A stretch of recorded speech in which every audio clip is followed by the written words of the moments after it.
This podcast is brought to you by Carvana. Got a car to sell but no time to waste? Hop on to Carvana.com to get a real offer for your car in seconds. All you have to do is enter your license plate, answer a few quick questions, and if you accept the offer, Carvana will pay you as soon as you hand the keys over. They even offer same-day pickup in many cities. Save your time, score some cash, and sell your car the convenient way to Carvana. Pickup times vary. Fees may apply. I'm Giles Coren. As restaurant critic for the London Times, I've become the most powerful critic in Europe.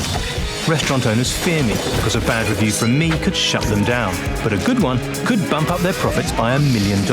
With my researcher, Julia, I'm in North America looking for restaurants worthy of my review, which could change their business and lives forever.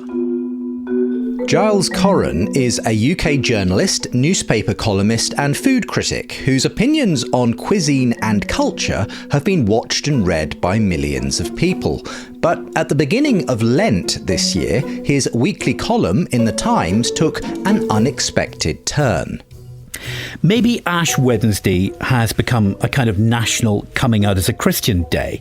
This is the BBC's Sunday show, picking up on Coren's column titled "This Lent, I Will Turn Atheism to Ashes." In his column in The Times this year on Ash Wednesday, Giles Coren tells the story of his own waning atheism and his gradual embrace of the Christian faith. And that column has caused quite a stir, as they say. Some even see it as evidence of the spiritual tide turning. In the widely shared article, Coren explained how he had been raised in a non-practicing Jewish home by parents with no belief in God. Like them, Coren had never thought of himself as religious, writing, "In later life, it didn't come up. Atheism is the assumed default position of every modern urban adult." But then, a year ago, his young son Sam asked to go to church. My son, having been into school with some God in it, and then moving to a grown-up school which was sort of professedly secular, he liked singing and he liked praying, so he said, "Can we go to church?" And I said, "Sure," and went up the road to our local church where I'd been once or twice at sort of Christmas and stuff. You know what? We went, and the next day he scored his first 50 in junior cricket under 11. He said, "Right, God's behind me, Dad. We are doing this every Sunday." And I went with him, and we've been going for about a year. I'm sure it's not as simple as this, but it's almost as if you're following your son to church. It's exactly that. Coren says he was never an anti-religious sort of atheist. Indeed, years of school services at Westminster Abbey made stepping into his local Anglican parish church relatively easy. Cultural Anglicanism is inevitable. I went to a Christian school, I went to a prep school, I went to Westminster, I prayed in Westminster Abbey. I didn't pray in Westminster Abbey, actually. I sat up, bolt upright, performatively not praying in Westminster Abbey for 5 years, although I went to Compline and stuff like that, Evensong, all kinds of things. And so it was sort of ingrained deeply. But the Judaism had waned over the years. My parents just left Judaism behind, and there was nowhere for me to go with it. I tried going back from time to time when I was trying to get in touch with my roots and my spiritual self, but I couldn't do it. So I married out, and the Christian church will have me, and it's a thing that we can all be part of. And I can approach God in a language that is my own, in buildings that I understand, that isn't far from home. The search for something has led Coren, inspired by his son, back into church. As he writes, "I do not believe. I am not without faith. And I have a sense that God is there, in the tradition, the words, the 2,000 years of conviction, the imagination of all the people who came before me." How do you feel about becoming the poster boy for a spiritual reawakening? I've been the poster boy for worse things. I would wittily describe myself as a church-going Jew. And now I just increasingly see myself as a Christian. But do you see yourself as a Christian in a kind of convictional sense, or in the way that Richard Dawkins describes himself as a cultural Christian? You know, Christianity is part of the intellectual air we breathe. It's just the cultural background of everyone, even atheists here. No, I'm the opposite of Dawkins. I mean, I'm a cultural Jew.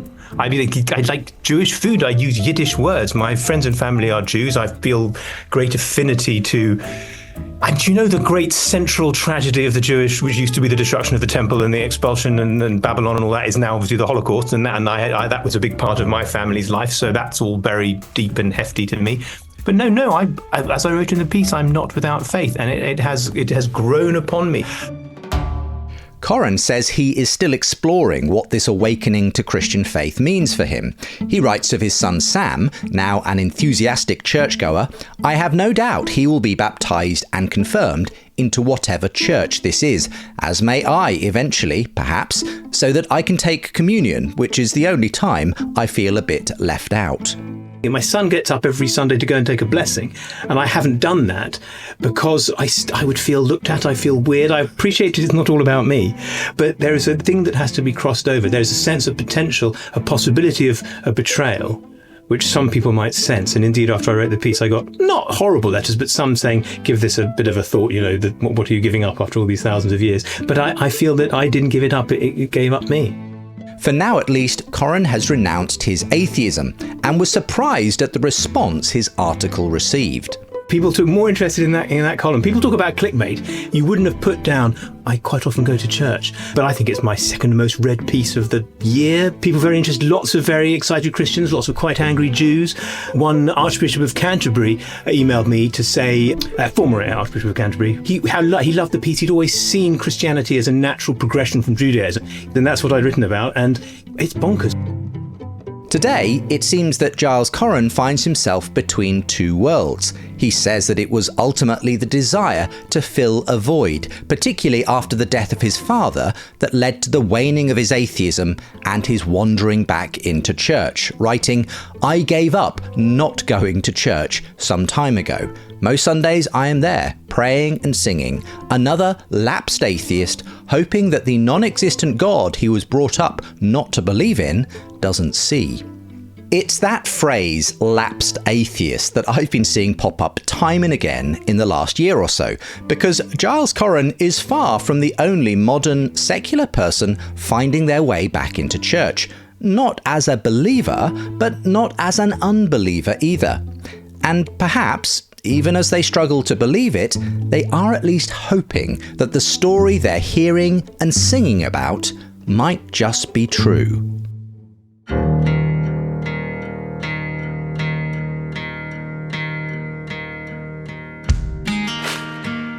I'm Justin Brierley, and in this podcast series, I'm bringing you the inside account of why a meaning crisis in the modern world and the search for a better story about life are leading many 21st century people to reconsider Christian faith. Welcome back to Season 2 of the surprising rebirth of belief in God, Episode 19, The Rise of the Lapsed Atheists.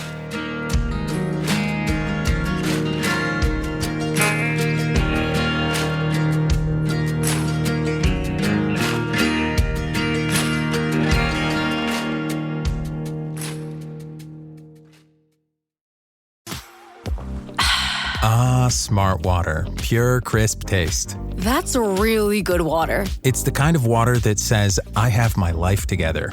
I do feel more sophisticated. Smart water. For those with a taste for taste. Grab yours today. You're a Christian. You say that. I haven't claimed that. Oh, what is this? Is this Christians versus atheists? Don't be a smartass. Either you're a Christian or you're not. Which one is it? You're really quite something, you are. Aren't I? But you're really quite nothing. Right? You're not a Christian. Okay, I'm done with him. Hello there. I'm Dr. Jordan Peterson. I'm a clinical psychologist, a professor emeritus at the University of Toronto, an author, a podcaster, public speaker, and today I'm surrounded by 25 atheists. This is our old friend Jordan Peterson, encircled by 25 atheists in a viral video from the Jubilee channel that has since racked up over 7 million views. The quickfire setup of these popular surrounded debates doesn't allow for much nuance or depth. It's custom made for the TikTok generation. On this occasion, the 25 atheists had been told they would be facing a Christian. But when Peterson was revealed as the Christian in question, things quickly went south, as the psychologist didn't seem prepared to wear that label for himself. You're a Christian. You say that. I haven't claimed that. Oh, what is this? Is this Christians versus atheists? I don't know. You don't know where you are right now. Don't be a smartass. Well, and I mean either you're a Christian or you're not. I won't talk to you if you're a smartass. Either you're a Christian or you're not. Which one is it? I could be either of them, but I don't have to tell you. You don't have to tell me. I was under the impression I was invited to talk to a Christian. Am I not talking to a Christian? No, you were invited to. I think everyone should look at the title of the YouTube channel. You're probably in the wrong YouTube video. You're really quite something, you are. Aren't I? But you're really quite nothing, right? You're not a Christian. Okay, I'm done with him. It appears that in what might charitably be called a communication breakdown, Peterson had never agreed to debate as a Christian. Rather, he had simply come to make the case that atheists don't understand the God they claim to reject. Consequently, most of the arguments that unfolded on stage were a masterclass in people talking past each other. Despite the channel hastily retitling the video from Christian versus 25 Atheists to Jordan Peterson versus 25 Atheists, it produced a deluge of response videos from other vloggers asking what went wrong. One of them was by popular atheist YouTuber Joe Folley of the Unsolicited Advice channel. Folley, a Cambridge philosophy graduate, is a congenial host with a razor-sharp mind. Among other things, he was concerned that Peterson's definitions of God in the debate, including God as conscience or a meaning-giving principle in life, was so broad that it made defending traditional theism almost impossible. I sat down to talk to Joe Folley about his concerns. The significance of theism, I think, is kind of important to note in conversations like this. As we get more towards, I think that the way that the kind of zeitgeist in kind of public philosophy of religion, let's say, is going, is more towards this kind of God as meaning, or God as value, or God as like the divine structure of the universe, or something like that, and God as sort of merely that. I think that that's all well and good, and maybe I'm just saying this as an atheist that hopes to be convinced, but like I think that theism is a lot more substantial than that. As I worry that particular way of approaching the philosophy of religion, I think it's becoming more and more popular, is fine. I think it's a really interesting discussion, certainly one worth having. I think that it is important nonetheless to hold on to, whether you're a Christian or an atheist, to hold on to take Christianity for example, to hold on to this idea of like a claim is that Christ rose from the dead and will come again in glory to judge the quick and the dead. That's like a really substantial idea that if you believe in, seems like it would change every aspect of your, like, overnight. If I believed that, my life would look, would totally transform. Right. It's there's this bit in the Brothers Karamazov where Alyosha, it's kind of in the introductory section, they're introducing the characters, and Alyosha is seen as this guy who's like, well, he was convinced of Christianity, so naturally he became a monk, thinking that you can't carry this sort of thing halfway, and you need to jump right into it. And I'm not necessarily saying that every Christian needs to become a monk or a nun or something, but at least that kind of idea that this ought to have a really profound impact. And I worry that the kind of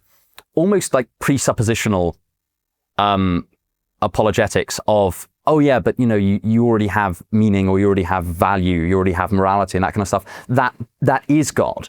It's kind of like, well, I don't know, if I'm going from an atheist to a theist, that seems like it's going to be a big shift. And certainly if I'm going to go from an atheist to a particular form of theism, like Christianity or Islam, that seems like it should be the kind of thing that fundamentally changes my behavior and my actions, and the whole way that I orient my approach to life. For me, I completely agree with you, Joe.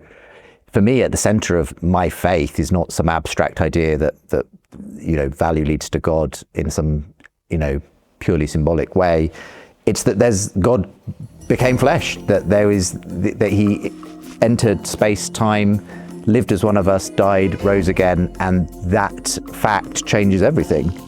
So yeah, we're on the same page, even if we're at different points in that story. Maybe it's just me putting my bit in for the relevance of classical apologetics. Absolutely. And the debates around whether Jesus actually did rise from the dead and whether the universe does need a fine-tuning explanation. I think there's a lot of space for that.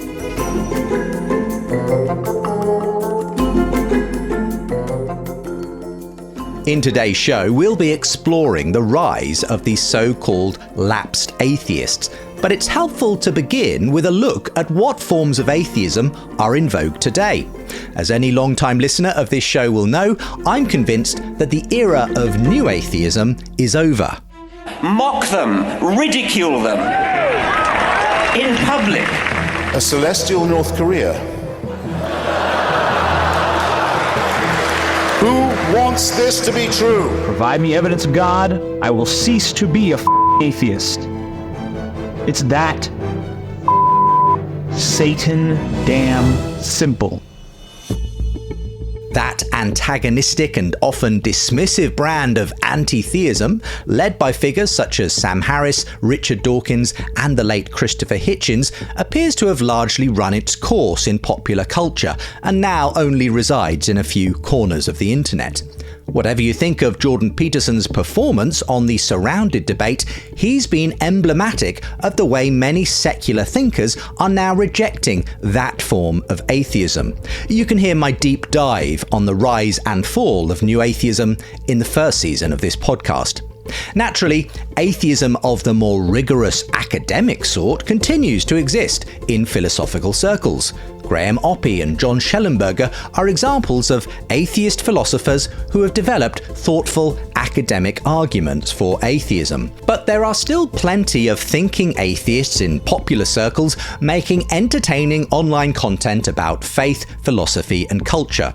Joe Folley is one of them, and so is his friend Alex O'Connor, someone who's also been in the Surrounded hot seat.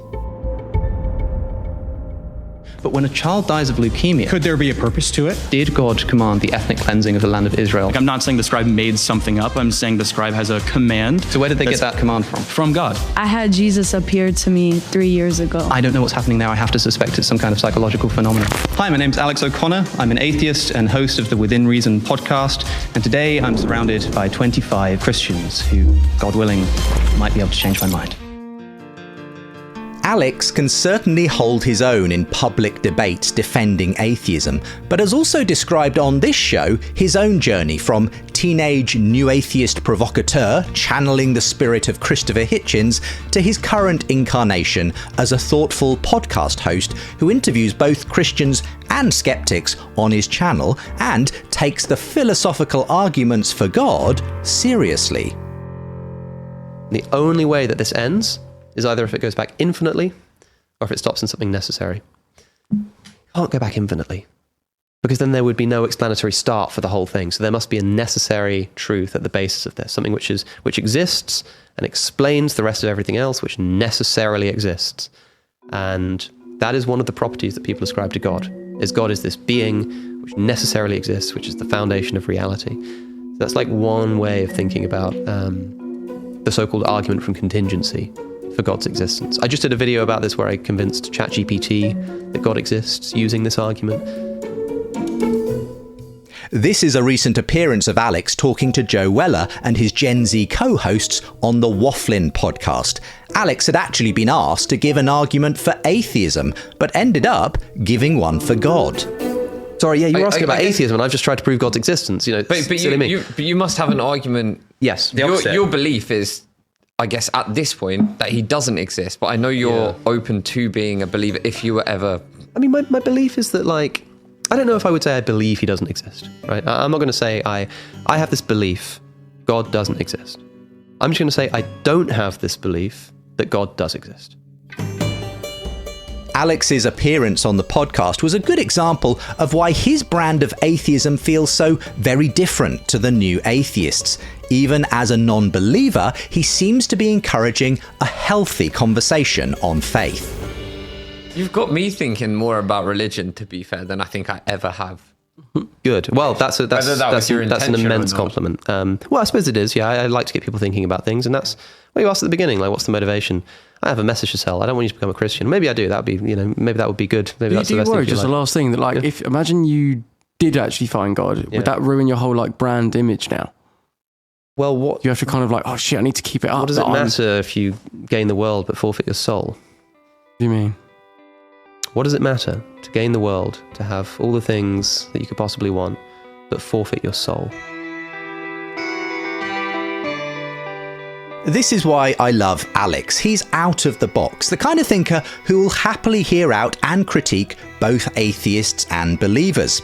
I got to know Alex some 8 years ago while he was still a teenager broadcasting from his bedroom, and invited him onto the radio show Unbelievable that I hosted at that time. He's an atheist YouTube vlogger. His channel is called Cosmic Skeptic, and with almost 100,000 subscribers, Alex has a large audience there. When I sat down with Alex on the Re-Enchanting podcast recently, he surprised me with his own memory of how he approached that encounter. There's an entry into my diary that I used to keep, like a handwritten diary from like 2017 or something that sort of says, I've been invited onto the radio to debate, this question, and I'm writing in my diary like, oh my goodness, like at the radio, like I'm so nervous. What if I mess up? I've never done anything like this before. This is the reality crazy. Is by that point your channel was way bigger than probably most of the audience for that radio. No, it's hard to say, but even so, like it's I know people who have really big YouTube channels who would be completely out of place giving a public talk to 20 people. Alex told me why he's opened up his show to listening to rather than just debating Christian thinkers. I'm happy to do debates and public talks and this kind of stuff, but making a video again, I'm not so sure. What I began to get interested in was more specific areas of like Christian theology. Right, so I became quite interested in the Bible and biblical stories and the historicity of the Bible. The thing is, that's less my area, or has been less my area. And so what I found is that if I wanted to make a video about whether the Gospels are historically reliable, I'm really interested in that topic, but I can't do it with the same gusto because I'm not so confident, because it's something I'm not as knowledgeable about. So maybe I ask a friend to help me. Maybe I bring on an expert and have a conversation with them. And I can't be combative because I haven't got the goods. And I have to just have a genuine conversation where I'm actually searching. If you sort of act as if you don't know anything about Christianity, you might sort of surprise yourself by what you become convinced of, so I don't know, like if I'm talking to a Christian and I'm in there with the goal of essentially debating them and posing objections, and when they're speaking, what am I doing? I'm trying to figure out what I'm going to say next. I'm trying to figure out what's my objection going to be, where am I going to sort of shoehorn in the objection. Whereas if I'm just willing to let them speak and then go like, interesting, thanks, then I'm just listening, and I might actually learn something, which is a novelty perhaps in the modern online space. I think that even an atheist thinker like Alex, who hasn't yet changed his mind on God, is nevertheless still part of the wider, surprising rebirth of belief in God. Because unlike his new atheist forebears, he gives his audience permission to take faith seriously and maybe change their mind. And what's more, Alex often makes me feel like he's genuinely open to changing his mind too. I've always said to people in this discussion that I would love to believe in God. I'd love to be a Christian. I wish it were true. It would be awesome. And so if that's the case, then it's not. I don't feel like I can celebrate when someone, the whole language of spiritual autonomy and throwing off this oppressive religious, like some circumstances, yes, that's true. Some religious traditions, I think that's the case. But I'm not going to like celebrate someone becoming an atheist. Like whatever, do your thing, believe it or don't believe. Like I'm not like trying to make the world into atheists. I'm not sure if that would be a good or a bad thing. I have no idea. I just don't think it's true. I'm interested in the truth question. But it does feel a little bit like, when somebody does say something like that, you're the reason I'm an atheist. At first I'm suspicious that I'm really like surely if you take me out of the picture, surely it would have still happened at some point, But it's still like, wow, that's a big deal. Yeah. Whereas with podcasting, it's like it's someone else. You're just sort of bringing in someone else's wisdom. And if somebody comes on and convinces your audience to be an atheist, then next week you can bring on someone to convince them to be religious. You can try to balance things out in a way that you can't do if you're just speaking your mind. So these days, I guess I'm doing less of what you were talking about, which is trying to say, here's me, here's my view, and here's why you should agree with what I'm saying. Rather, here's just an interesting thought to consider in the mouth of someone who knows what they're talking about. In the course of this podcast series, I've profiled many atheist thinkers who have made the journey to full Christian faith. While intellectual arguments are part of the journey, there's usually something else too. From Tom Holland's desperate prayer at midnight mass over a cancer diagnosis to Martin Shaw's visionary night in the woods, it's often a personal experience that ultimately leads to conversion. Could it be that Alex also needs an experience that transcends the intellectual? So I guess my final question is, can you imagine what that would be for you, Alex, if it were to ever happen? Well, it would probably be some kind of inexplicable experience that felt a little bit eerie, that felt sort of a bit too uncanny to just be put down to chance. That if I told anybody else, they would say that's a bit weird, but probably they sort of look at me with a bit of suspicion. But if it was enough to convince me, it would be enough to convince me. I mean, I certainly don't think I'm going to discover God at the bottom of a microscope or the end of a syllogism. And I don't think I'm supposed to either. I say it all the time that the Bible does not contain any syllogisms, not one, anywhere. Clearly, if there's a way that this is supposed to be done, it can't be that. It's got to be that. That's why I think the conversation has shifted. New atheism is characterized by the primacy of rationalism and skepticism, whereas now the reason why new atheism has grown old and secular thinkers are considering Christianity again is probably partly due to the fact that the conversation has shifted from one of is the Kalam argument sound, to questions of beauty, questions of architecture. It's about the social stuff, the beauty stuff that we were just talking about. That's what people care about now. I mean, we haven't talked about arguments of God's existence, but this whole conversation we've been talking about culture and beauty. To put my cards on the table, I have not believed in God for many years now. I lost my faith and have never been able to get it back, no matter how hard I've tried. So I am very much an agnostic or an atheist. Let's return to Joe Folley, speaking here on his Unsolicited Advice YouTube channel, where he provides explainer videos for philosophical arguments and frequently presents the best arguments against his own position. And yet, there is one theist argument in particular that has always given me pause for thought. If it is true, it threatens to undermine not just a single atheist argument, but any and every argument an atheist could ever come up with. This is the rather bold claim that you cannot have reason on an atheist worldview. We won't go into the argument for God from reason today, but in this video, Joe does an admirable job charitably stating a powerful argument against materialism and providing counter-arguments too. Like Alex O'Connor, he is part of a new breed of thinking atheist YouTuber who's not interested in scoring points against religion, but genuinely wants to find out what's true. I sat down with Joe Folley to find out how open he is to changing his mind. Joe, the atheist today, has he always been an atheist? Would you say there's been any variation in the way you look at the world and God and that kind of thing over your life? So I have been an atheist since I was about a teenager. So I was raised in a kind of fairly bog standard C of E household. Parents weren't particularly devout, but weren't sort of... Went along at Christmas, did that kind of thing? Oh no, went to church every week. Oh, you did? Okay, but fine. Sort of, it wasn't a kind of staple of the household, so to speak. Yeah. I just sort of, I kind of began to question this, and I think I eventually kind of had a lot of jumping back and forth between faith and not faith. I kind of read an argument for God and think, right, that's all, that's settled, God definitely exists. And I read an argument against God and think, oh, never mind.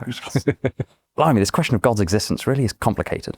And sort of, so I kind of did that for a number of years, and then I was kind of a sort of a new atheist for a little bit. And what does that mean when you say I was in between things for a while and then I was just very convinced that God didn't exist, or more than that? Yeah, so I for a while I had a lot of confidence in my belief that God doesn't exist. Had you been influenced by the new atheist writings? Yes, yeah, certainly. I mean, I think that, and I still think that those writings have a lot of value to them. I think that, especially if you're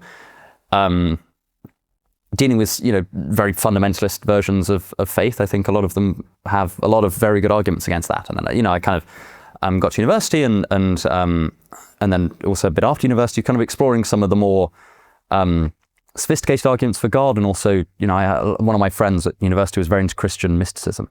So I kind of picked up Junior of Norwich and a bit of Meister Eckhart and some more Christian mystic writings. And I don't know, just helped me see faith from a different angle. You did mention that actually being, I think, a chorister was also somewhat influential. Now, was that because of the beauty of what you were doing in that space, or something else?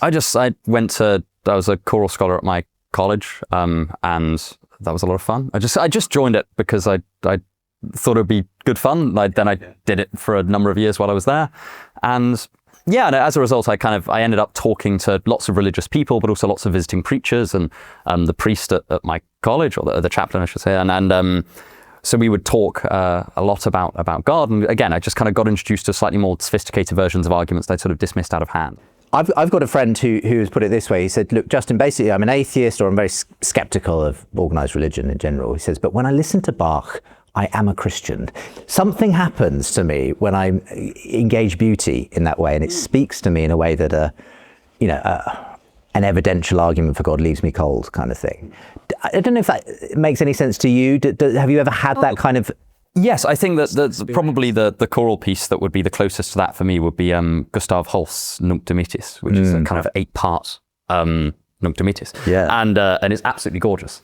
And yeah, so I kind of resonate with that experience of beauty. I think that I think that there's a sort of balance to be struck here, right? If you want to, because as somebody who's sort of an atheist, almost quite reluctantly, I quite like for there to be a God. The idea really appeals to me.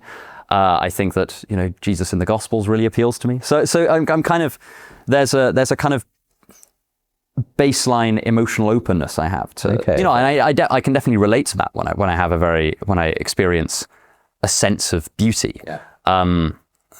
I don't think that it's persuasive evidence. But then again, I do sometimes wonder about this sort of, a bona fide religious experience. I suppose it's kind of a pun, actually. A bona fide religious experience would convince me. Yeah.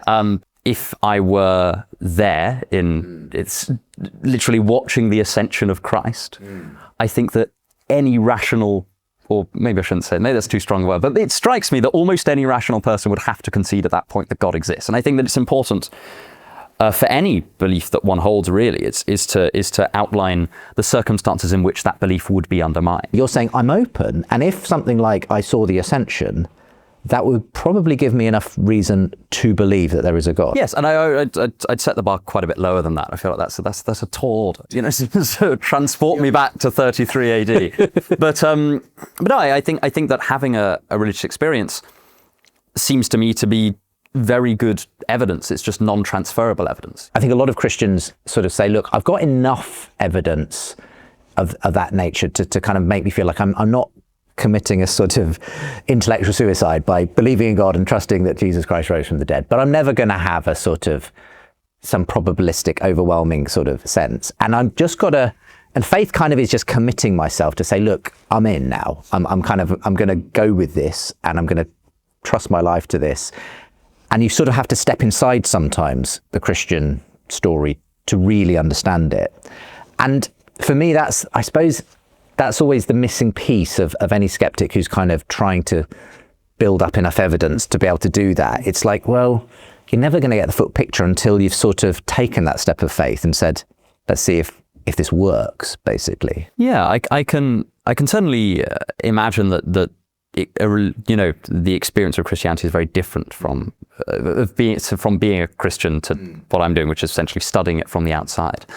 I think that there's a kind of tension here in the sense that the kind of norms governing belief formation that I apply to sort of everything, basically, dictate that I must, that if I'm going to be consistent, I must demand of even things. And the reason that I talk about this God is partly because I find the idea quite appealing. And so I'm sort of not duty bound in a kind of thick moral sense, but if I'm going to assign it the same level of confidence I would any of my other beliefs, then I would have to hold it up to the same kind of evidential or rational standard. So that's why I think that the idea of a felt or a kind of veridical seeming religious experience would be so handy, right? It's because then you could kind of point to it. You could say, actually, no, because I do.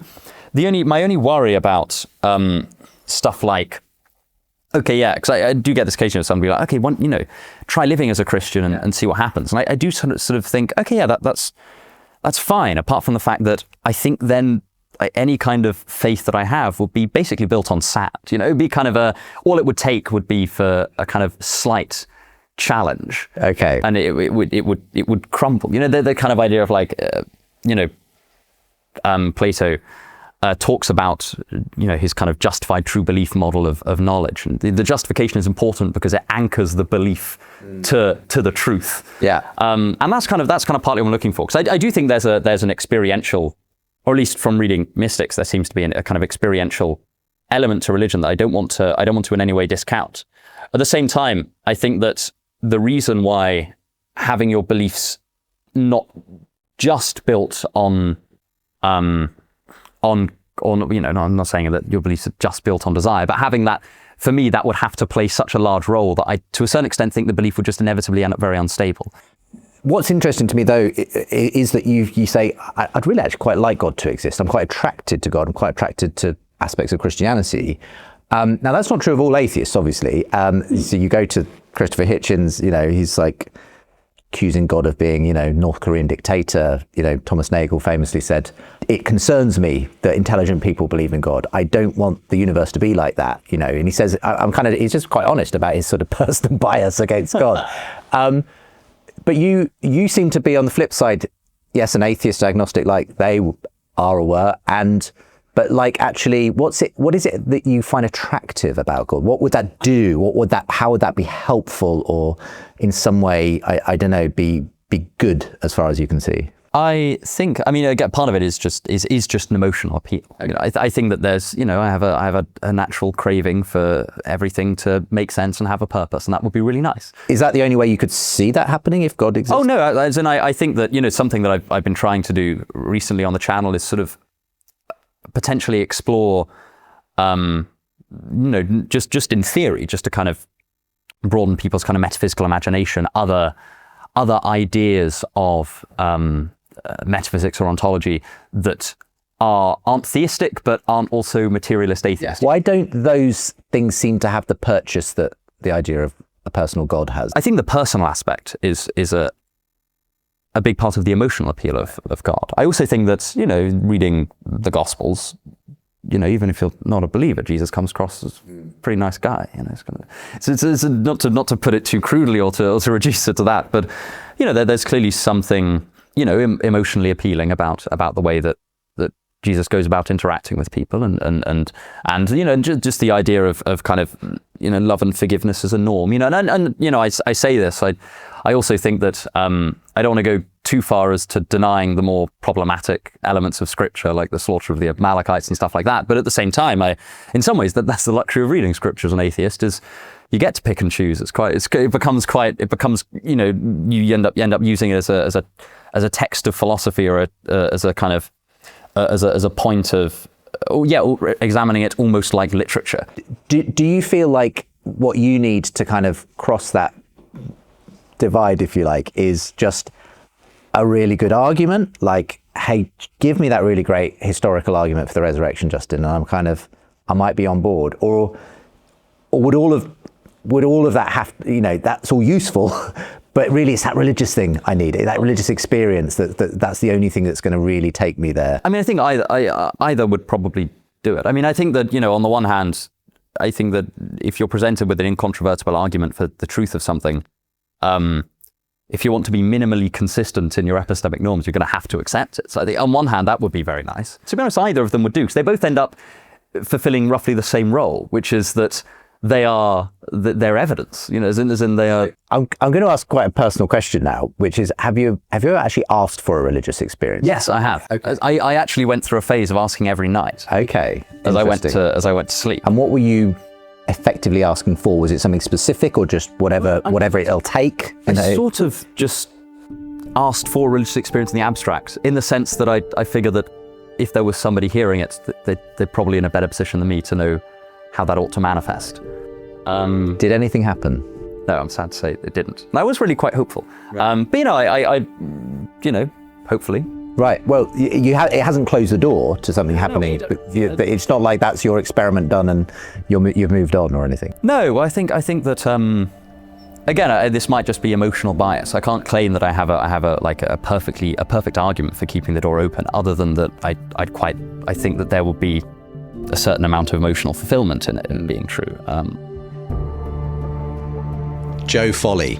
You can watch my full interview with him over on our YouTube channel. Joe has not yet encountered the religious experience or intellectual argument that he says he would need to bring him to faith. But I'm impressed that he remains open, curious, and searching for one. It seems to me that atheists who are genuinely open to the possibility of God should go out on a limb and, as honestly and openly as they can, ask for God to reveal himself to them and pray, just in case there is a God listening. It came up in Alex's conversation with Joe Weller on the Wafflin podcast. But most people have some kind of experience. Right. And I've just never had such an experience. But you said you gave it a go to put that hat on. What did you do to give that a go? Well, there are a few ways to answer that question. One is to say that I got a degree in theology. Right, I tried my best. Because most people would say it's a case of surrendering, going, I surrender to God. Yeah. I surrender to the fact that I don't have it all figured out, and I am open to God's plan for me, or something, completely surrendering. That's how a lot of people would describe their actually diving in head first and giving it a go. Have you ever done anything like that? No, because of the fact that in order to, as you put it, surrender to something, and people Christians will listen to what you're saying and go, yes, that's Alex's problem. He needs to surrender to Christ. And maybe they're right. Maybe if I surrendered to Christ, whatever that means in practice, I would become a Christian. But the problem is, right, I think I've done as much as can be expected of a non-believer, or close to it. Maybe I haven't, but I like to think that I've done a lot more than the average atheist should be expected to do, right? Okay, so you're an atheist. Well, how do you know? Oh, well, you should go to church and see. It's is there any sense of fear? Fear of what? Of going surrender. Because the idea of, especially as a territorial man, the idea of, I want to protect myself. I don't want to surrender. What? Yeah. Is there an element of I don't even want to experiment doing that? Because if I was all right, Alex, for the next month, 4 times a day, say the same phrases that basically, say the phrase that basically I surrender to God. I am open to being guided. Just to see if it is real. Okay, so but to me, those are two different things, right? Mm-hmm. I could say 4 or 5 times a day, I'm open to being guided. God, if you're there, please let me in. I could do that. But saying I surrender to God, what does that mean? What does it mean? How would I? So right now, I don't believe it's true, but I want to say I'm open to it. So let's say, okay, I'm going to trial a policy for the next week. I'm going to surrender to God. What do I do? In practice, what do you mean? I would say saying those phrases with conviction, genuinely meaning it. I surrender to God. But how can you mean it? What do you mean? How can you mean it if you haven't actually surrendered yet? So for example, you're the one that's just said, I put the hat on, so I've done the research. So what I mean by putting the hat on is putting the hat on of taking a position which I might otherwise think is implausible, and treating it as though it might be plausible, and saying even if all my instincts are telling me that's complete BS, that's nonsense, I'm going to put the hat on of being okay, let's consider if this might be true. That's different from saying, I'm going to put the hat on of saying it is true. I thought this was a fascinating and honest exchange between Joe and Alex. I truly appreciate the thoughtful and nuanced type of atheism represented by Alex and Joe Folley. These conversations are so different to the snarky and dismissive new atheism of 2 decades ago, and are, for me, another indication of a much healthier intellectual atmosphere around faith in this surprising rebirth moment. But the Wafflin Podcast Exchange is also an example of how difficult it is to move from the intellectual investigation of God to a surrender to God. Not a surrender of the intellect, but an acknowledgement that to truly know if God is there, we may have to lower our barriers and meet God on his terms rather than ours. I once heard the late evangelist Michael Green tell the story of a woman who found Christianity compelling in some ways, but remained uncertain about committing herself, as there were various questions and issues she had yet to resolve. A friend took her to an old church and showed her the building. From the outside, it looked austere and forbidding, with tall windows that were dark and opaque. But when they approached the front door and stepped inside, the light streamed through the stained glass into the church, bathing the interior with glorious colour. The church was a very different experience from the inside. Investigating the evidence for faith matters. It may well be an important part of someone's journey that they spend considerable time poking at Christianity from the outside. But stepping inside can make all the difference. St. Augustine is credited with the maxim credo ut intelligam, I believe in order to understand. Likewise, some truths can only be understood when they are stepped into. And as we'll hear next, it's not just thinking atheists taking faith more seriously, we're also seeing the rise of a new breed of atheist, the lapsed atheist, and they seem to be increasingly open to trying Christianity on by stepping into church.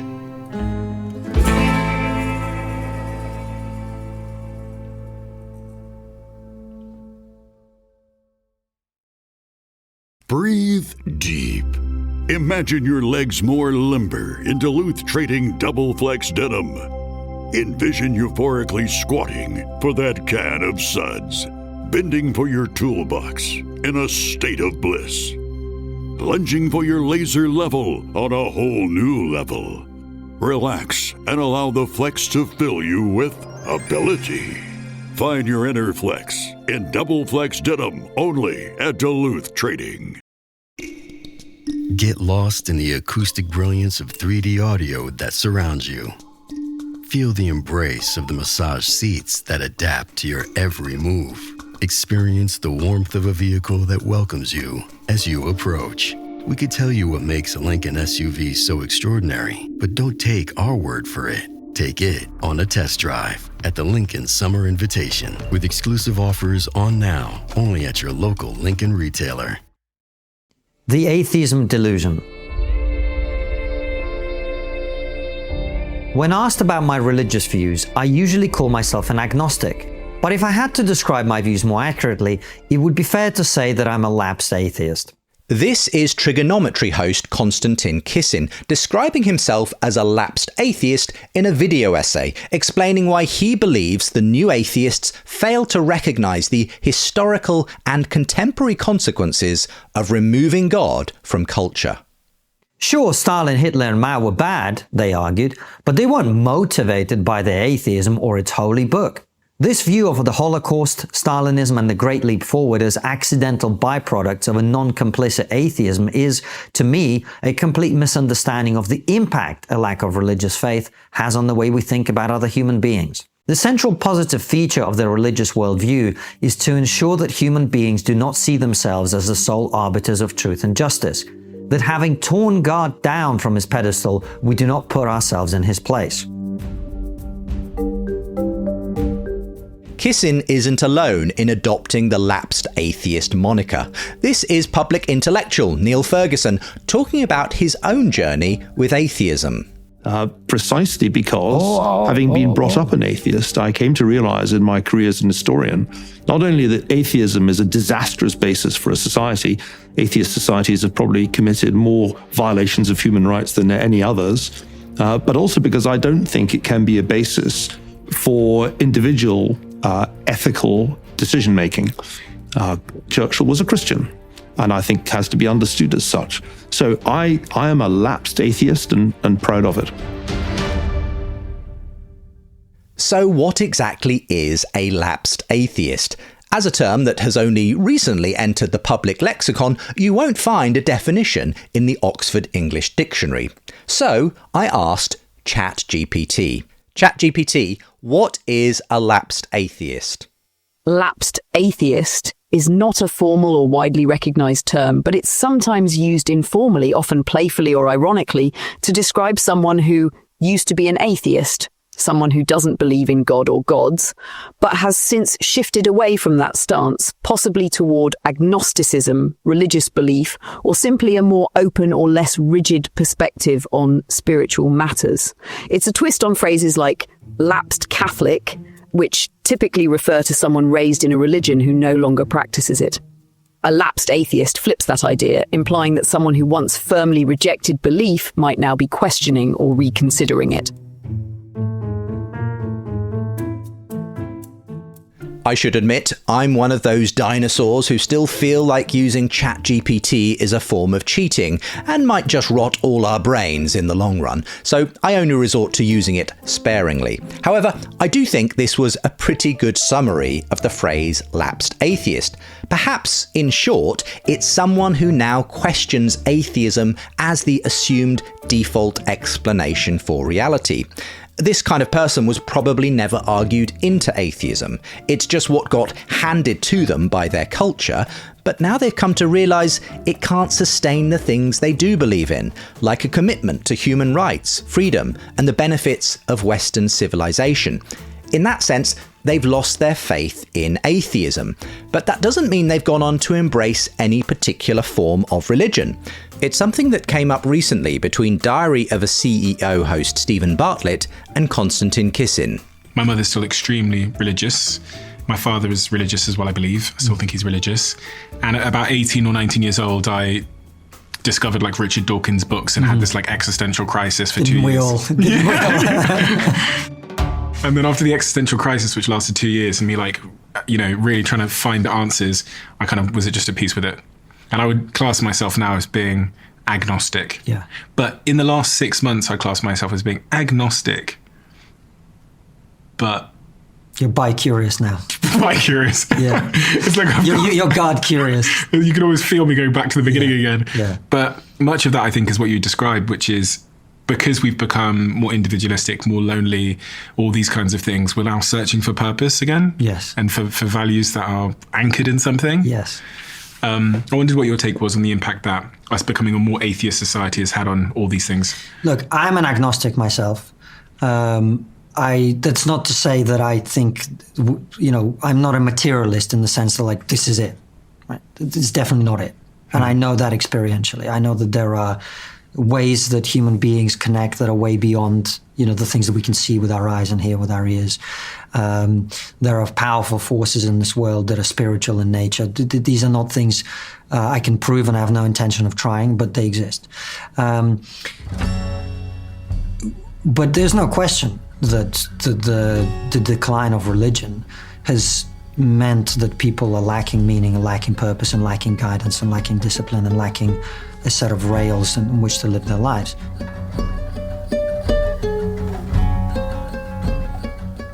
Many of the lapsed atheists I've spoken to find themselves stranded in a sort of uncomfortable limbo as unsatisfied agnostics who are nevertheless drawn to Christian faith and to church and to the kind of morality, community, and sense of meaning that it offers to so many. Christianity produces good outcomes in terms of building beautiful civilizations, and that dechristianization does the opposite and makes people miserable. And I think that's all true. But then, of course, the next step is there anything upstairs? Does that suggest that it's supernaturally true as well?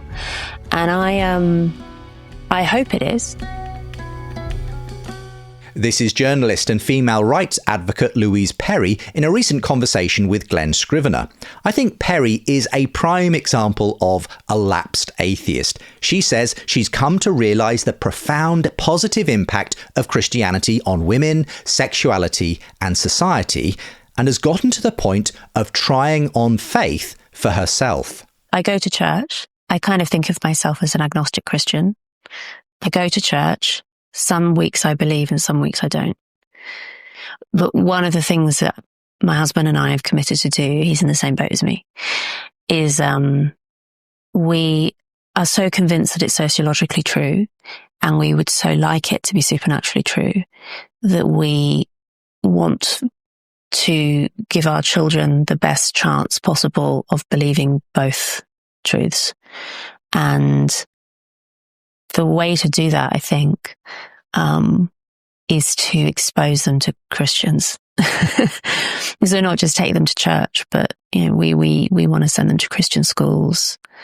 I read Rowan Williams actually saying just this in an interview. He was interviewed in The Spectator recently, and he said that the best way to believe is to be around people who are really good at believing, to just expose yourself to faithful people and spend time with them. And they also, by the way, of all the people that I know in the world, the Christians tend to be some of the best people, just in terms of being kind and generous and thoughtful. It's not a hardship to hang out with Christians, in my experience. I'm sure there are, of course, exceptions to that.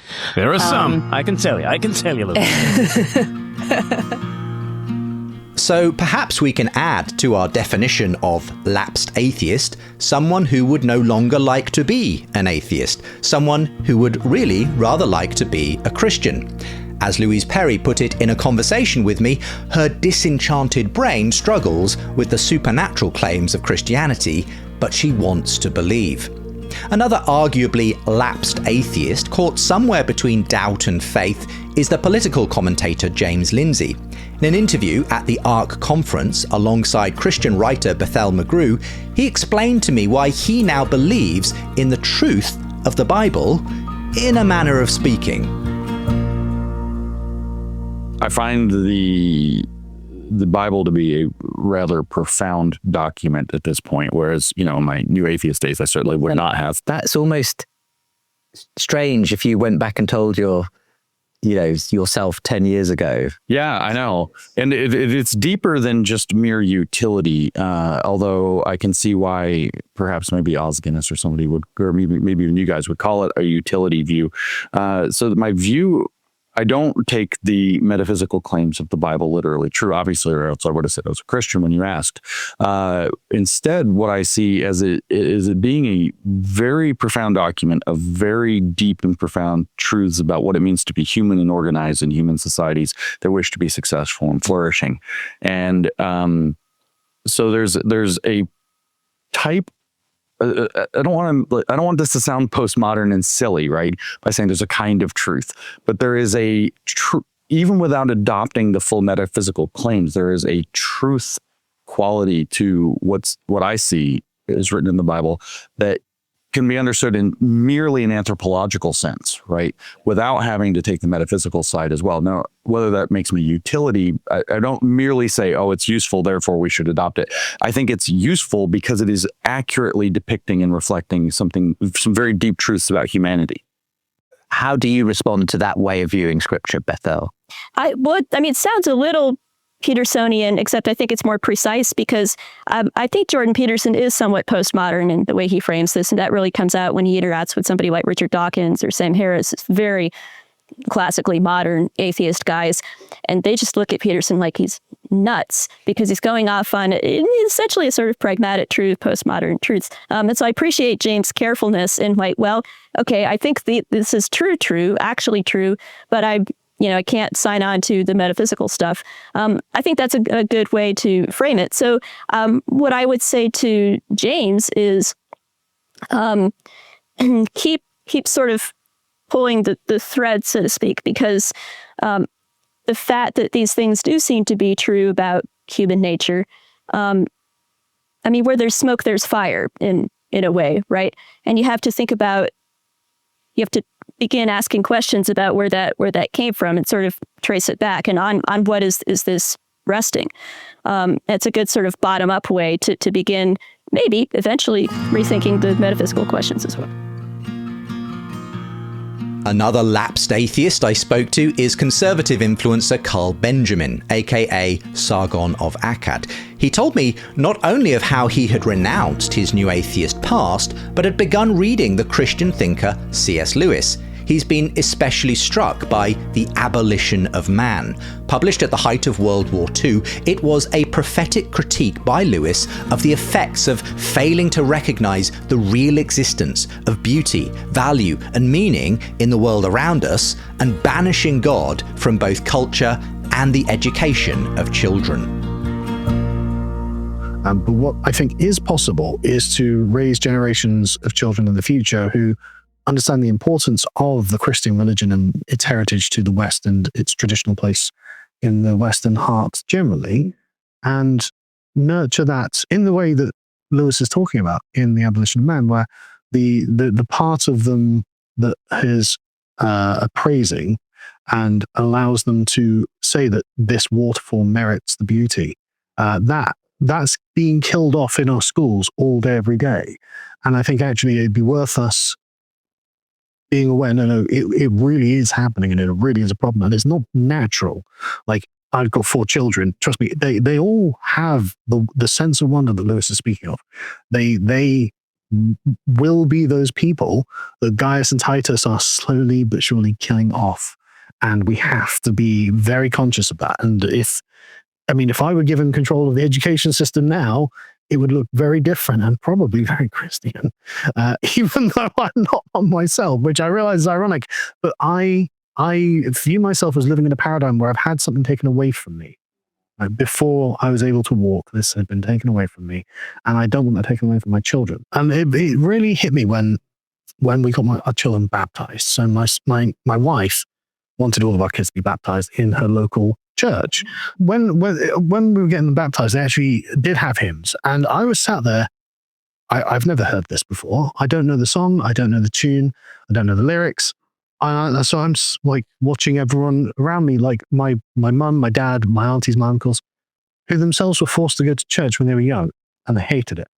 And they themselves are all atheists. But my dad is there singing with his chest out, like, whoa, and my mum's singing well as well. She's not enjoying it as much as my dad. But I can tell from my dad that what this is nostalgia. He's 10 years old on Sunday morning in the church singing when everything was normal and secure. And I don't have that. And I realized that was something that was missing. Yeah. And so when my children say I'm interested in religion, that's great. I think one issue with this is that we're not properly orienting ourselves as a civilization, because the boomers did this for themselves, and that's not the right thing to do. They should have been thinking, what's good for my children? And I'm not trying to condemn an entire generation, but let's be fair, they were a pretty self-centered generation. And I've got to the point where now my wife is like, right, so we're going to take the kids to church. And I'm like, I don't want to, I'm going to have to. And so my wife wants to start taking the kids to church, and that means my Sunday mornings are gone. But it's something that probably has to be done. Even though I'm not going to enjoy it, probably my children will be thankful when they're older. And as my parents, and I don't blame my parents either, it's not their fault. It was part of the zeitgeist of the times, right? They didn't know what they had, they didn't know what they were assuming would always be with them, and they didn't know what the consequences would be 50 years later. It's not their fault. And it's not worth pointing fingers and placing blame, but this is the consequence of that breakage of the tradition of the religious heritage of the West. And there's only one way to put it back together.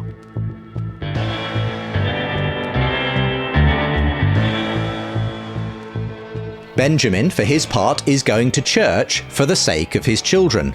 Whether he'll make the leap to embracing Christianity for himself remains to be seen. I wonder how many other doubting Kisins, Benjamins, Perrys and Lindsays are darkening the doorways of churches up and down the country. The reasons for why these often conservative-leaning influencers are ending up in church may sound familiar. We've explored in previous episodes the inherent dangers of those who want to embrace Christianity for its perceived cultural value. But embracing cultural Christianity is still a far cry from embracing Christ and surrendering to his way and his will. That's an act of faith that will inevitably transcend political partisanship. So can anything be done to move these lapsed atheists from believing in Christianity as a useful principle to believing in the God who came in person?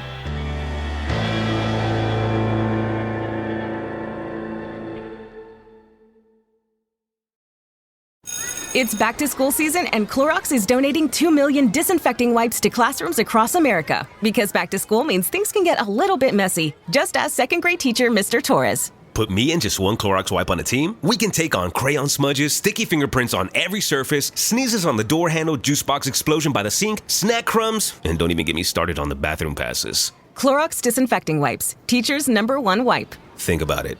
Bathroom passes. Clean feels good. Based on unit sales data. Claptrap here. 2 big things are coming this fall. Borderlands 4 and Spotify Wrapped. So stop listening to that one playlist that reminds you of your ex who only made you cry. Talking about you, Veronica. And pre-order Borderlands 4, coming out September 12th. Rated mature. Leading a business today means constantly adapting.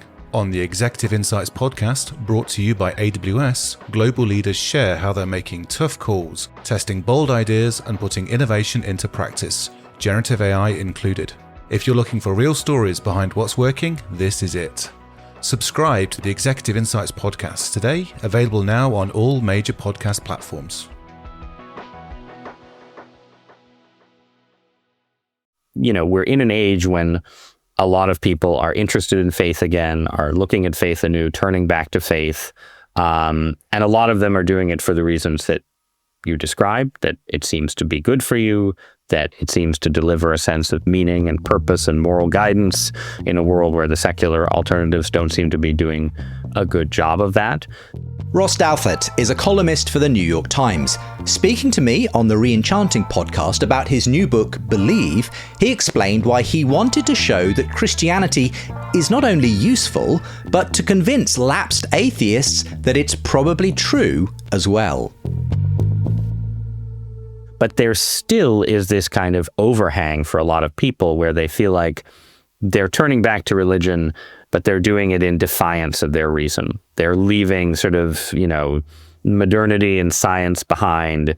They're, taking a pure leap of faith and so on. And obviously there is an aspect of religious belief and practice that is about a personal relationship. It's about God's grace. It's not something you can reason your way into.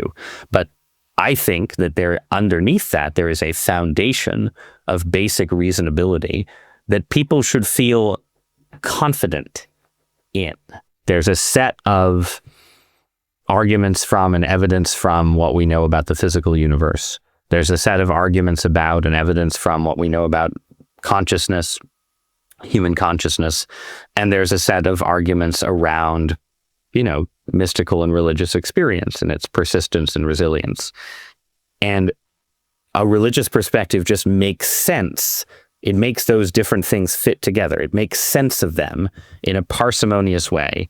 Whereas the materialist perspective, the non-religious perspective, is trying to run around and sort of fix things at each level. It's like, all right, well, to explain, the evidence of cosmic design, we're going to posit an infinite number of invisible universes. Okay, we've taken care of that problem. Now we have to figure out how to explain consciousness, and we're going to have to posit that consciousness is an illusion, that, is sort of emerges in some mysterious way from the mind. Okay, that's consciousness. Religious experience. Well, it turns out that even though consciousness is an illusion, it also has this deep Jungian architecture that's capable of generating all of these experiences and so on. And it's not that I can say that any of those arguments is 100% wrong, but I do think that they are very clearly sort of trying to, sort of working much harder than the religious person has to work to explain the actual physical and psychological and experiential world that we find ourselves. I think the wager against materialism, just in terms of if I was just laying betting odds, is really, really, really strong. I am quite certain that Daniel Dennett is wrong about the nature of reality. I feel like that's a bet I'm making at, 97-3 or something. When you get to the specifics of the Christian revelation and Jesus and so on, if you're framing it in betting terms, it would be silly to say, the the resurrection of Jesus is also a 99% bet. I wouldn't say that. But it's not just, a long shot bet.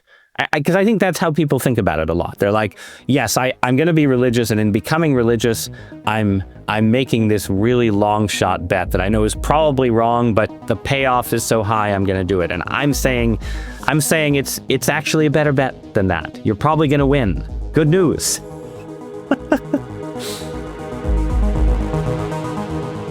Douthat's book is a reminder that there are good intellectual arguments for Christianity. In our previous season, I profiled the story of Molly Worthen, an agnostic professor of religion who became convinced of the case for Christ by looking into the evidence and getting connected with the work of Christian thinkers and apologists like N.T. Wright and Tim Keller. Christianity is a bit unique, and really it stands or falls on this single claim about this thing that Christians say happened in history. Mm-hmm. And that is that the tomb was empty and that Jesus rose from the dead. And on top of that, it turns out that there is a lot more quite interesting, provocative, and compelling historical evidence around, that set of events than I had realized, really to my embarrassment. I mean, I'm a historian of Christianity, but I'd never really done my homework. Molly Worthen had been attracted at an aesthetic level to Christianity, but it was the historical evidence that made her really take it seriously. After hearing me question the efficacy of traditional apologetics in favour of a more imaginative approach, she wrote to me, encouraging me not to neglect the traditional apologetics approach. It worked for her, and it will continue to work for many people. People like Luke Thornton.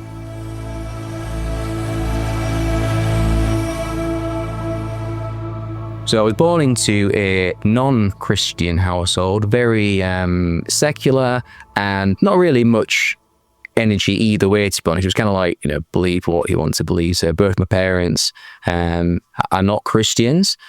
Luke got in touch with me after listening to this podcast, and he told me how, as a teenager, he grew up in the new atheist era. I always had a huge interest in the topic of God, but I was on the other side. So I was always very much quizzing my theistic friends and family, like, why do you believe in God? Do you read the Bible or whatever? Always lots of energy into it. So that was very much when I was saturated, immersed in that world of watching 2 or 3 hour videos and debates, which was quite exciting for me at the time. Was just, a new Sam Harris videos come out, or Christopher Hitchens, what's he going to say with this, priest or something? Luke went to university as a confirmed atheist and fell out of the habit of keeping up with the latest videos from the new atheist personalities. But conversations with some new Christian acquaintances led to him Googling his atheist heroes again. But this time, he found some new thinkers responding. Yeah, so around that time, I remember seeing a few apologetics videos, and I was like, this is interesting. And one in particular, it was the video between Sam Harris and William Lane Craig, actually. I remember watching that debate. And during it, I just remember, because bearing in mind, I was so far in, I'm thinking, the atheists are right, all these Christians have no idea what they're doing, in terms of they might live a good life, so to speak. Yeah, at the end of the debate, I was like, wait a minute, did that Christian just win the debate? And I was really it was really hard to take in, to be honest. And it wasn't as from my point of view at the time, it wasn't as I was like, Christianity is now true, and now I've suddenly had this massive change in my beliefs. It was more, it kind of just put a pebble in my shoe, so to speak. And from there, I kind of got thinking, I was like, that's interesting. And then I remember looking into the first mover and the Kalam cosmological argument. And I was like, wait a minute, because a lot of my challenges, were around just the idea of God, not necessarily the Christian God, but just God in general. And then when I came across these ideas, there can't be an infinite past. There must be, if there's a first cause, there must be somebody or some being, deity that pull that into action. And so that really made me think. And after reading various books on the topic and watching videos, I was kind of very moved by that, and also it just made sense, to be honest. The 3 points of the Kalam cosmological argument, I was like, this makes complete sense. And I was asking other people, like, can you put any holes in this? Like, does this make sense to you? And they're like, yeah, I guess it makes sense. And I was like, well, why don't you? Why are you interested in looking where this goes, essentially? Because for me, I was like, oh my, this has like changed everything. And bearing in mind, if your identity is so soaked up in being the atheist or the agnostic, strong agnostic, it's a big change to do that. So there was lots of self-reflection and and asking questions like, am I looking at this rationally, or am I just, do I want God to be real, and therefore I'm just being I'm just letting this in, kind of thing. Luke says that as he went down the apologetics rabbit hole, his questions around his atheism continued to multiply. How can we have free will in a deterministic universe? How do we make sense of morality? The concept of God seemed to be making more and more sense. But what about Christ? Luke had never been to church nor read the Bible, but ended up asking a lot of questions about Jesus from a new Christian friend of his. Anyway, they were always saying, you've got a lot of questions about this, Luke. How about you kind of do something with the Bible, and I'd like to invite you to an Alpha course. And I was like, okay. I was like, first of all, what's that? I have no idea what that means. It's an interesting name. And essentially, it's a place in the church where you can ask the big questions. I was like, okay, fair enough. He sounded like a bit of a meat grinder to create a Christians or something at the time. I was like, what's all this about? He's a bit like going into the lion's den almost. We're going to this church. And but then when I went, that was stepping out for me, to be honest, because it was very, I'm going to a Christian place where I was thinking, this is just going to be me against them, really. And however, when I got there was all the tables and the hospitality, and it was a really beautiful setting. And the Christians were great, actually. They did a really good job of what you should do at a good Alpha, which is basically not say that much. Just let the other people do the talking, and then if you've got questions and this kind of thing, you can guide them in the right direction. And the materials, i.e. the videos and the discussions, were brilliant, to be honest, and that kind of helped me to maybe let off some steam and ask some questions, and kind of over time lots of those questions were answered, and then some of the things were deepened. So the asking about certain issues, or the historicity of Jesus, the credibility of the documents and the scriptures and this and that, and they do a really good job of laying out the case for Christ, really. Luke found himself persuaded and took things to the next level and tried praying.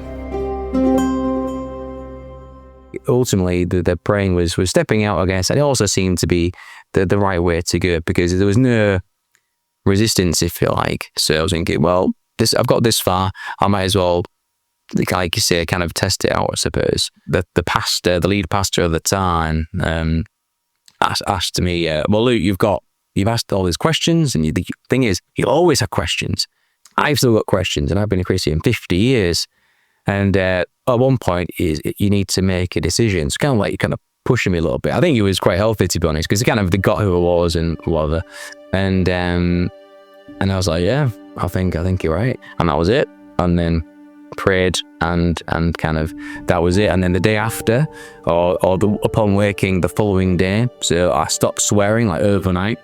So that was interesting. When I woke up, it was as I had a new identity, really. Yeah, I think I'd probably describe it as like a subtle, like, peace, if you like. I think that was probably the best way. It wasn't some like overwhelming feeling or that kind of thing. Yeah, so now I'd describe that as the Holy Spirit, and then kind of just was regenerate. That was a starting point of that process, if you like. And that was it. And I think since then I've probably sworn maybe maximum 5 times in 5 years since that was. Since his conversion, Luke's change of heart and mind have brought a change to his whole life as much as the language on his lips. As well as running a successful media company in his mid-20s, Luke now finds himself serving alongside other Christians in church. He has a community he calls home and a mission that he feels called to alongside them. I asked him how those around him reacted to the change. Yeah, so some people just couldn't believe it. Yeah, they were like, well, what is going on?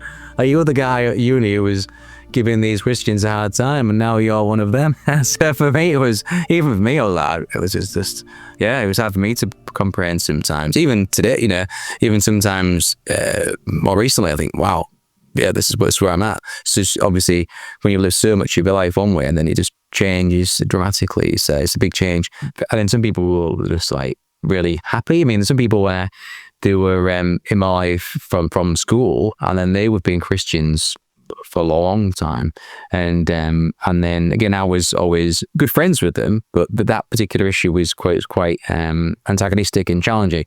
And yeah, so then when I went to go see them, some of these friends, and I checked, there was a, by the way, guess what? I'm one of you now. And then they I couldn't believe it. And so yeah, there's a few moments like that. I finished by asking Luke if he sensed any change, a surprising rebirth, if you will, in the spiritual atmosphere of his peers and age group since he has become a Christian. Yeah, I think it's a really interesting observation that you made.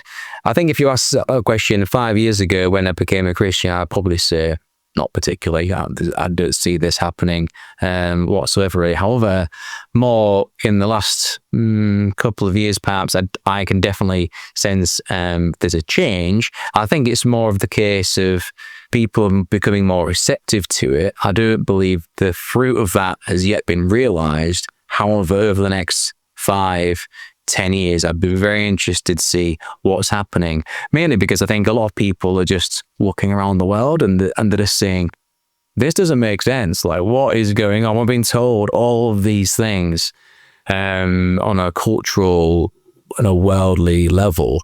Where that goes, I don't know, because there are lots of faiths on offer. But I think if people want to look for themselves and look at the historicity, there's the archaeological evidence for Christianity. There's so many different ways to look at it. And every time I've turned a stone, I'm like, oh, that points to God as well. Oh, and this does, and this does. And every single time I do it, I'm like, man, this is just overwhelming, to be honest. And cumulatively, all these arguments and ideas and so on and so forth, they seem to point in one direction. I think, realistically, the number of people who come to faith through a highly rational route, like Luke, is probably relatively small, but people's questions will always need answering. And if a new generation of meaning seekers are indeed turning up with their questions, then it may be that traditional apologetics is needed more than ever. In the light of the recent Quiet Revival report released in the UK about an upturn in church-going, and my own case for a surprising rebirth of belief in God, I asked Ross Douthat if, from his side of the pond, he thinks a religious revival is underway. Yes, I think the question to me, the sociological question, is how far does it go, right? And I was just reading a statistical critique of the Quiet Revival statistics that you mentioned earlier, right? There's sort of open questions about, how substantial is the actual revival? The language I use for America is that we're not having a religious revival, we're considering whether to have one, right? So I think there's I think this is a very uncertain moment when you have people sort of experimenting with faith anew. You have people sort of in this kind of weird liminal Jordan Peterson-esque zone where, they're debating atheists, but, don't want to commit too much, right? And then you have a lot of people experimenting outside of traditional religion who are very much in the, I'm taking psychedelics, I'm opening myself up to visitors from Alpha Centauri kind of mode. And that's a really important part of the culture too. And from my perspective, perhaps a quite dangerous part and a reason to, again, sort of press the argument for institutional forms of religion. But all of that is sort of in the air. As to whether I find it surprising, I guess to me, like and this is a conviction that has hardened with age or strengthened with age, right? But the thing I said before about thinking materialism is almost certainly false, because I think materialism is always almost certainly false, I've always found it surprising that people aren't religious, right? I don't find it surprising that people aren't, showing up for, every Catholic holy day of obligation and like practicing faith in some intense way. Practicing faith in an intense way is really hard, and modern society puts up all kinds of impediments to it. And a lack of like intense piety has never surprised me. But the fact that lots of people are just sort of content to drift along as, sort of agnostics with a materialist bias and so on, I've never completely understood that. So a revival of interest in religion confirms my priors. I'm like, yeah, well, of course people are interested in religion. Religion is very interesting.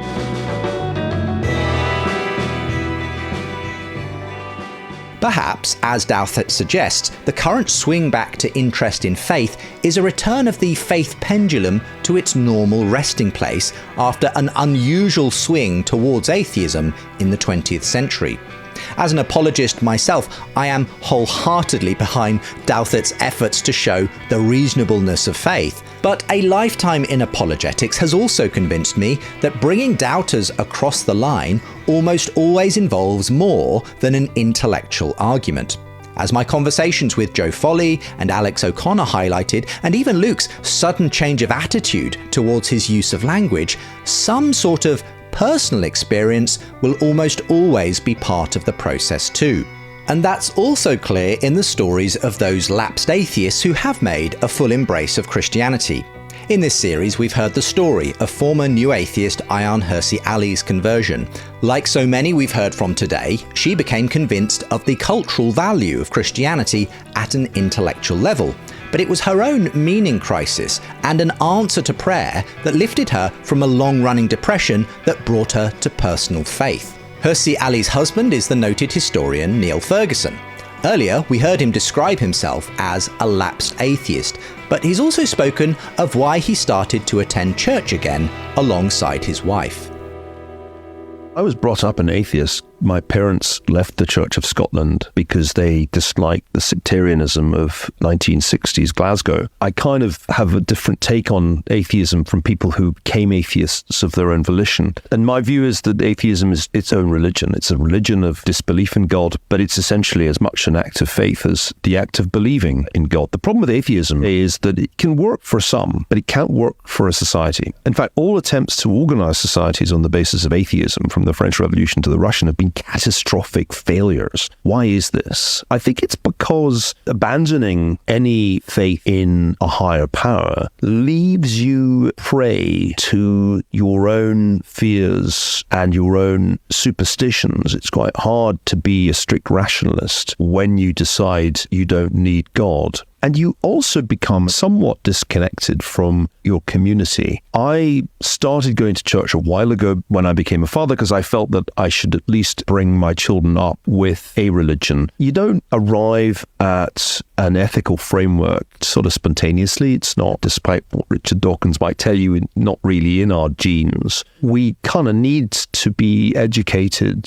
to understand the difference between good and evil, between right and wrong. A big moment for our family was when my wife found her way to Christianity, emerging from a deep depression that I think could be explained by everything from her childhood experiences to the death threats she received over many years. And as a family, I think we've greatly benefited from regular church attendance. It's partly practical. It's partly just having one day a week when you're not connected to the world of work and when you are pondering some ethical question. A good sermon just forces you to think about some ethical question. This is good. Even my 6-year-old, though he hates it, is benefiting, subliminally benefiting. It is also strange how restorative it is to engage in worship. And I think one can do this even if one is skeptical about some fundamental teachings. I think one can still benefit from the act of worship. But the most important consequence, I think, is that as a better adjusted individual, you're a better adjusted citizen, and your relations with your fellow citizens, I think, improve. Now, this may all sound quite familiar. Another lapsed atheist finding his way into church because he sees the social value of religious practice, but still somewhat stranded between belief and doubt at a personal level. But things have actually progressed in important ways since Ferguson gave this interview. Towards the end of last year, Ayaan Hirsi Ali was baptised into the Christian faith. Seeing the extraordinary impact her conversion had had on her, Niall Ferguson also chose to be baptised alongside her. Despite his intellectual doubts, he couldn't deny the experience of seeing his wife's transformation. Ferguson recently shared some quotes from a newspaper interview about his own conversion and first tentative footsteps as a new Christian, saying, "Now I attend church in a spirit of faith. Also, I'm a learner. I learn about Christianity every week. I try to understand it better. When I read the Bible, I don't say, 'Show me the miracle.' My attitude is that this extraordinary document is describing the life of a unique individual whose power to transform the world has never been equalled. That's good enough for me." In the interview, Ferguson affirmed that he now prays. When asked, "Do you feel you're praying to someone real?" he responded, "Absolutely. Just as there are no atheists in a foxhole, there aren't many atheists when your child goes missing, when the life of somebody you love is threatened. Is it a kind of delusion to pray to an invisible superintelligence? I probably used to think that it was, but I prefer to think that prayer is meaningful on the basis of faith in Christ." Ferguson finished by saying, "What strikes me as a regular churchgoer now, not having been one before, is how much one learns every Sunday morning. Every hymn contains some new clue as to the relationship between us and God. I think the educational benefit of going to church almost equals the moral benefit, the uplift, the sense one gets of being somewhat reset." Atheism is certainly changing shape in the West. As Niall Ferguson finds himself sliding into a pew beside his wife Ayaan in church on Sundays, it's a testament to how far we've come since the days of New Atheism. Now, the most interesting people talking about atheism online are also taking Christianity seriously. And the rise of the lapsed atheists, those who have lost faith in secular modernity and have been surprised to find that their intuitions about beauty, truth and justice seem to fit better with the Christian story, well, they're also finding their way into church.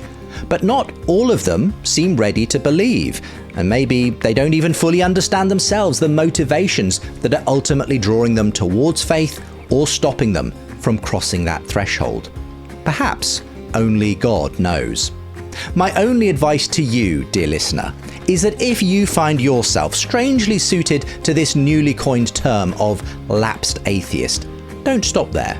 I don't think many people find it a satisfactory final destination. Keep asking, knocking, and seeking. Jesus said that anyone who does so will find what they're looking for.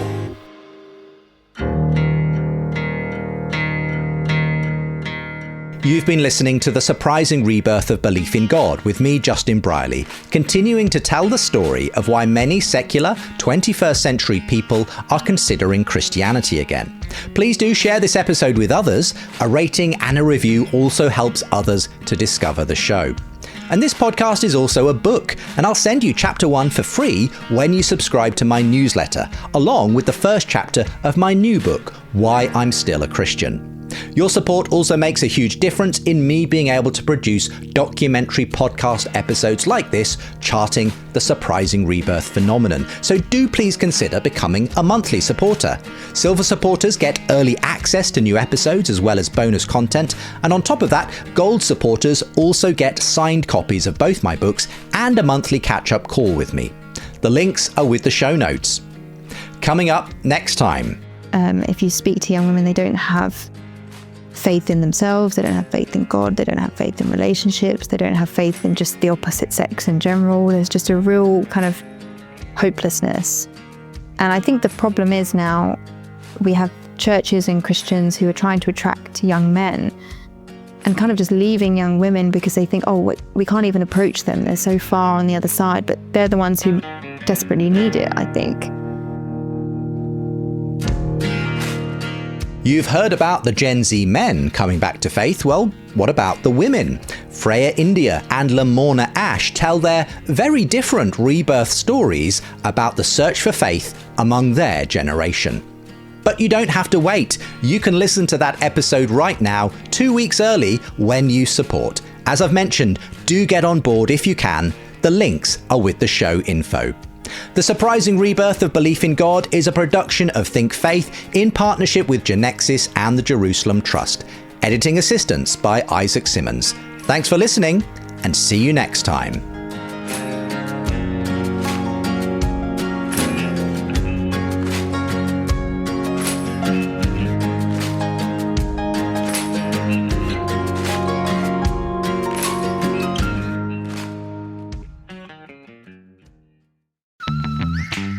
What if buying a new appliance felt like a win for your home and your wallet? Save up to 50%, plus up to an extra $600 on select major appliances at the Best Buy Appliances Labor Day sale. Learn more at bestbuy.com. Best Buy. Imagine that.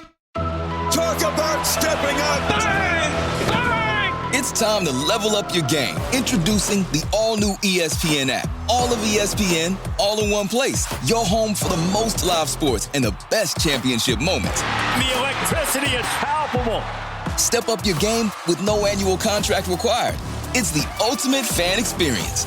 Level up for more on the ESPN app or at stream.espn.com. Sign up now.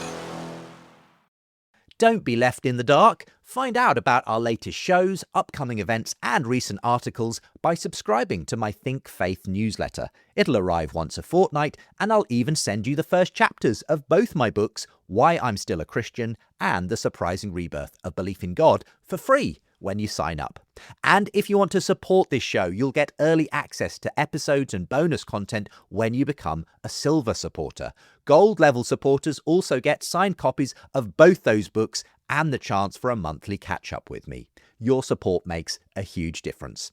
The links for the newsletter or to support are with the show info, or go to justinbrierley.com.